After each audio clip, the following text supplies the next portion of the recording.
Senhor esteja convosco. Ele está no meio de nós. Proclamação do Evangelho de Jesus Cristo, segundo Mateus. Glória a vós, Senhor.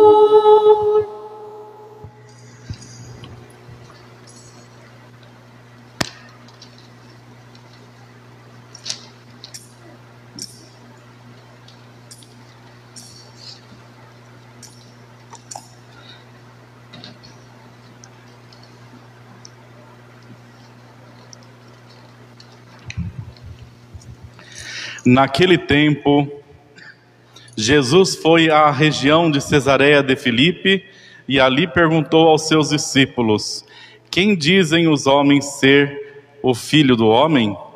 Eles responderam: alguns dizem que é João Batista, outros que é Elias, outros ainda que é Jeremias ou algum dos profetas. Então Jesus lhes perguntou: e vós, quem dizeis que eu sou? Simão Pedro respondeu: tu és o Messias, o Filho do Deus vivo. Respondendo, Jesus lhe disse: feliz és tu, Simão, filho de Jonas, porque não foi um ser humano que te revelou isso, mas o meu Pai que está no céu. Por isso eu te digo que tu és Pedro, sobre esta pedra construirei a minha igreja, e o poder do inferno nunca poderá vencê-la. Eu te darei as chaves do reino dos céus. Tudo que tu ligares na terra será ligado nos céus. Tudo que tu desligares na terra será desligado nos céus. Palavra da salvação. Glória a vós, Senhor. Que as palavras do Santo Evangelho perdoem nossos pecados. Amém. Amém.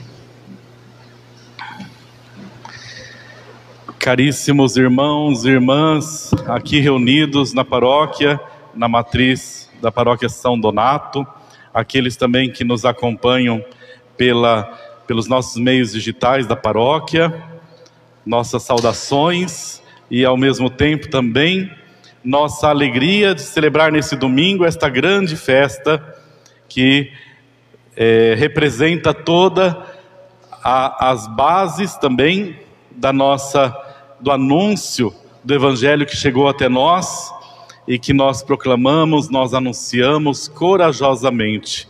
Desde o século III, a liturgia uniu numa mesma celebração a São Paulo e São Pedro, na mesma festa. Desde o século III, esta realidade. Ontem, dia 29 de junho, dia de São Pedro, mas a igreja quis então unir na mesma celebração litúrgica esses dois pilares, esses dois baluartes do anúncio do Evangelho da salvação, porque os dois, então, de maneiras diferentes, mas anunciando o mesmo Cristo, a mesma fé, anunciando na unidade, na comunhão com Deus, ao Senhor Jesus. Então proclamaram o Evangelho, eles que são duas colunas da igreja, Pedro e Paulo, mestres inseparáveis da fé e da inspiração cristã, mestres que para todos nós, com a sua autoridade, são símbolo de todo o colégio apostólico, de toda a igreja reunida através do Papa, o primado está então na figura do Papa, e todo o colégio apostólico, os bispos de todo o mundo. Hoje estou aqui inclusive com as vestes, trazendo a imagem de São Donato, porque também como bispo da igreja, com todos os bispos na história da igreja, e os bispos no momento atual, hoje aqui na nossa diocese Dom Argemiro, então representam essa sucessão dos apóstolos, reunidos nesse colégio apostólico, então buscam manter esta fé que veio dos apóstolos, essa fé e doutrina que veio dos primeiros. E Pedro recebeu o primado. Eu tive a graça de estar na igreja do primado de Pedro, e ali perto então do lago de Genezaré, então aonde Pedro, anunciou e também estava naquele momento da pesca milagrosa, e tem a igreja com algumas umas formações rochosas dentro da igreja. A igreja foi construída em cima dessas formações rochosas que lembram o lugar onde Pedro recebeu essas palavras de Jesus, Eu te digo que tu és Pedro, e sobre esta pedra edificareis a minha igreja. Então aqui nós temos o altar, inclusive, que é feito de pedra, de mármore, porque é sobre esta pedra que está edificada a nossa fé, a fé cristã, a igreja, e esta pedra é Cristo Senhor. Sobre esta pedra, Pedro, então Simão, agora Pedro, é que anuncia e que recebe de Jesus essa missão, uma confiança que é uma confiança de fato, de um Deus que nos ama imensamente. Quando ele então confia a Pedro, ele confia a todos nós o Evangelho, confia a todos nós essa missão, como ele confiou a Paulo. Depois da ressurreição, Paulo não conheceu Jesus como os apóstolos conheceram no primeiro momento. Ele conheceu Jesus depois da ressurreição, no momento luminoso da sua vida. Embora estivesse perseguindo os cristãos, uma luz iluminou e fez com que ele caísse em si, e assim reconhecesse a presença de Jesus ressuscitado, de Jesus Salvador. Jesus já tinha passado pela paixão, morte, e estava então ressurrecto, estava ressuscitado, e por isso ali se manifestou para Paulo, e Paulo teve uma transformação total na sua vida, Então nós vemos assim que Jesus chamou a cada um, Pedro e Paulo, também chama a cada um de nós nas nossas realidades, Quando ele chamou a Pedro e a Paulo, ele não chamou somente o Pedro com a sua personalidade e Paulo com a sua outra personalidade, mas ele chamou pessoas que representam também, que estão na própria realidade de Pedro, também pessoas que estão na própria realidade de Paulo. Pedro era nativo de Betsaida, aonde ele era pescador.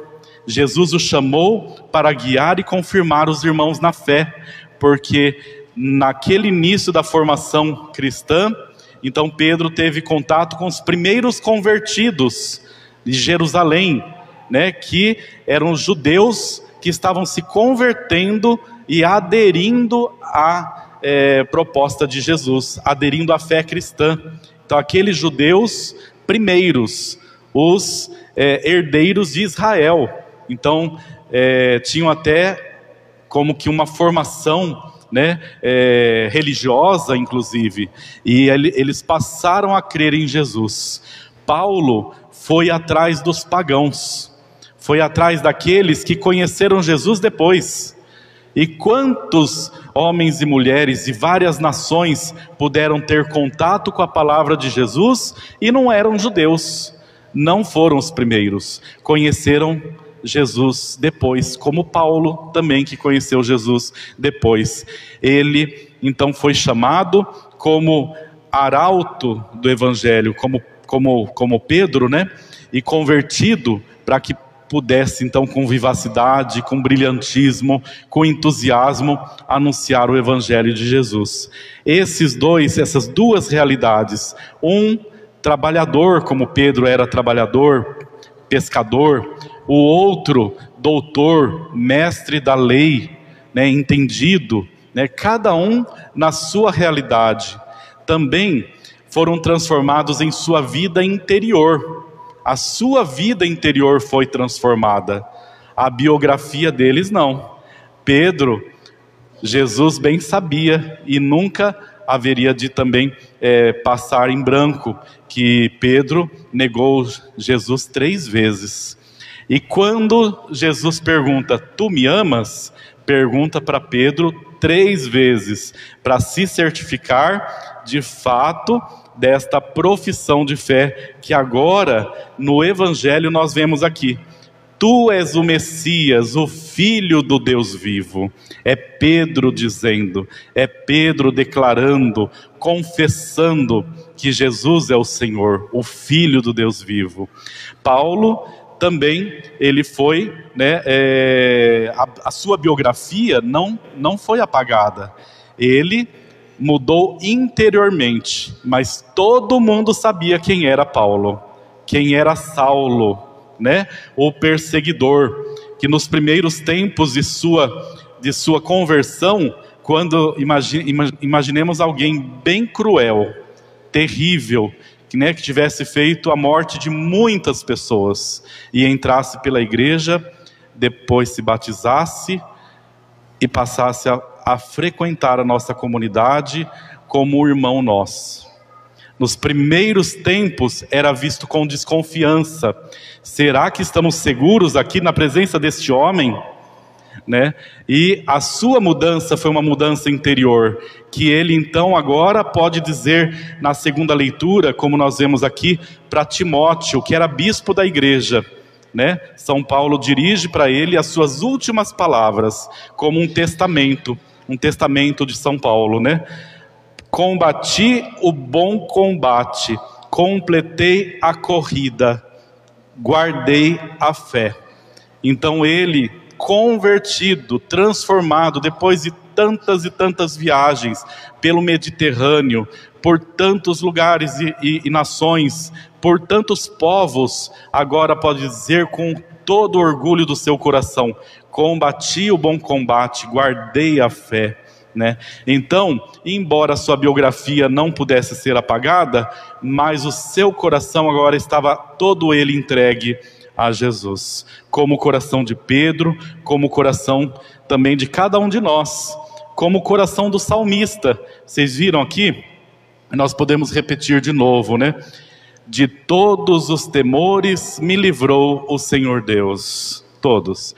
De todos os temores me livrou o Senhor Deus. De todos os temores livrou Pedro da prisão. Depois ele foi morto mesmo assim, mas nessa primeira leitura relata quando Pedro foi preso e depois foi livre, por causa da ação de Deus, que enviou um anjo, e quando um anjo aparece, quando um anjo fala, é Deus quem está agindo, quem está falando, quem está intervindo. Então Pedro foi livre da prisão.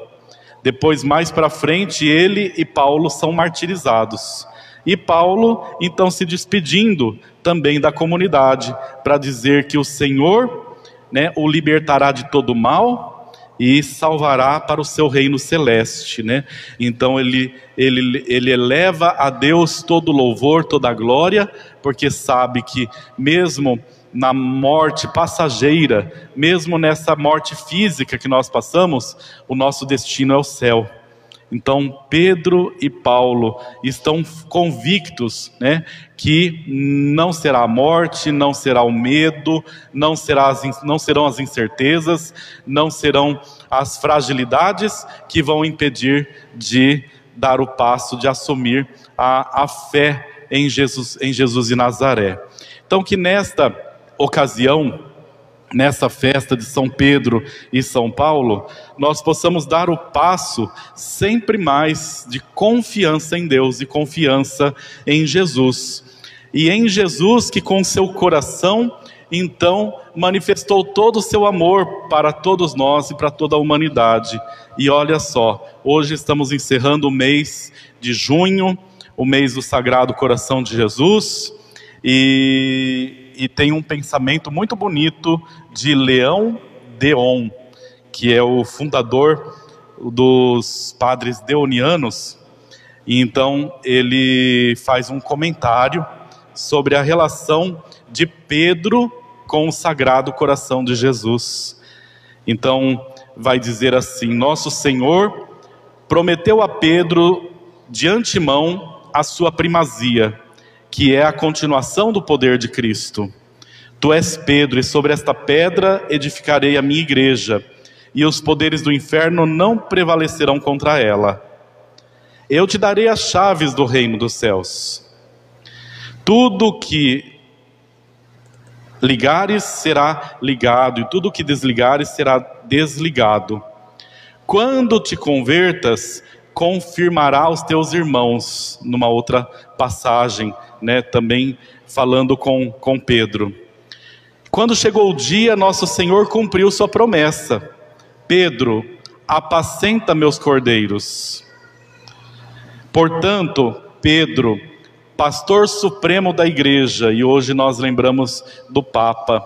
Hoje a nossa coleta, inclusive, vai para as intenções do Papa em todo o mundo, para a ajuda que a igreja dá para povos da Ásia, da África e de vários lugares, né, até em lugares de guerra, né? Pedro é esse fiel comissário e administrador de todos os dons do coração de Jesus.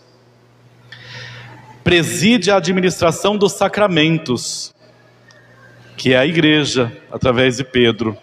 Abre e fecha o tesouro do coração de Jesus. Que respeito, que obediência devo a Pedro e seus sucessores. É lindo, né?